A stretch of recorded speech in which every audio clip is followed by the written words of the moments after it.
Hey guys, good morning. It's Nate. So today I'm going to start a new series. I'm going to put this in a separate playlist called Tesla. This is just about my solar journey, just little tips and tricks that I've learned along the way with them that maybe help someone out that's on a similar journey. Today I'm just going to go ahead and just introduce why I decided to go on this solar journey. And number one is why. And the why on this journey for me was energy independence. I didn't want to be beholden to anyone for the grid. I wanted to be able to have my own power in case there was an outage. After Hurricane Irma hit, we were without power here for about a week. That was pretty rough, running a generator, constantly having to go get gas, lines, everything. So with a Tesla system and the Powerwalls, we can be rest assured that we'll be able to run indefinitely as long as there's sun after a power outage like that.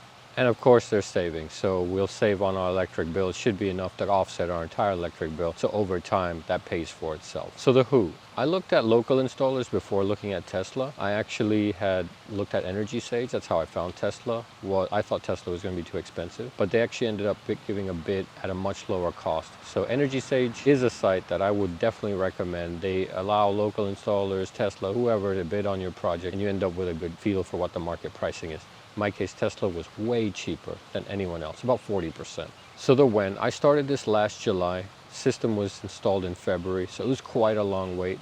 I'm not sure if local would have been as long as Tesla, so just be aware that if you're going with Tesla, the installation times or lead times right now may be quite long. So how did it go? I mean, for the most part, beyond the long wait, there were some hiccups. There were some permitting issues when they came out. But since Tesla does everything online, I'll cover that in another video. There's some things that they missed that maybe someone that comes out to your house and does a real walkthrough would probably catch. But in the case of Tesla, when they came out, they installed the equipment in a different side than initially intended. I wanted everything in my garage. They couldn't do that. They had to re-permit. That just delayed the final inspection approval process. So there were a few hiccups along the way, but I guess you get that with any major construction project. So nothing crazy. All right, so what you should know about the Powerwalls is that there's really no ROI, return on investment, for those. Unless you live in a place that doesn't have net metering, you may be able to build a case for how they make financial sense. But otherwise, just understand that they're really just for backup power. Now, what you should compare them against is if you're thinking about getting something like a whole house generator, compare those against a whole house generator and maintenance and everything on something like that. And then maybe you can build an economic case. But otherwise, it's really just for energy security, for backup power. You should also know solar tax credits were extended, just in case you didn't know. They were supposed to go down to 22% this year and then expire from next year. They've been extended 26% this year, and I think next year also,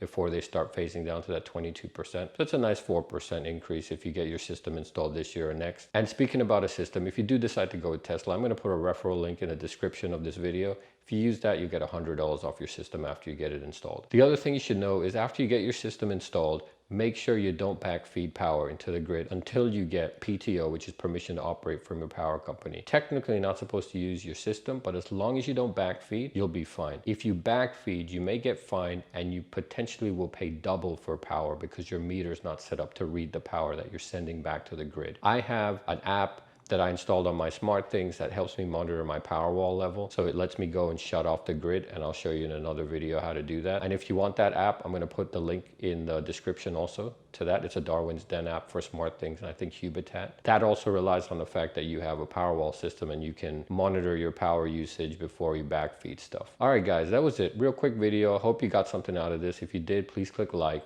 subscribe to see more stuff. Thanks, bye.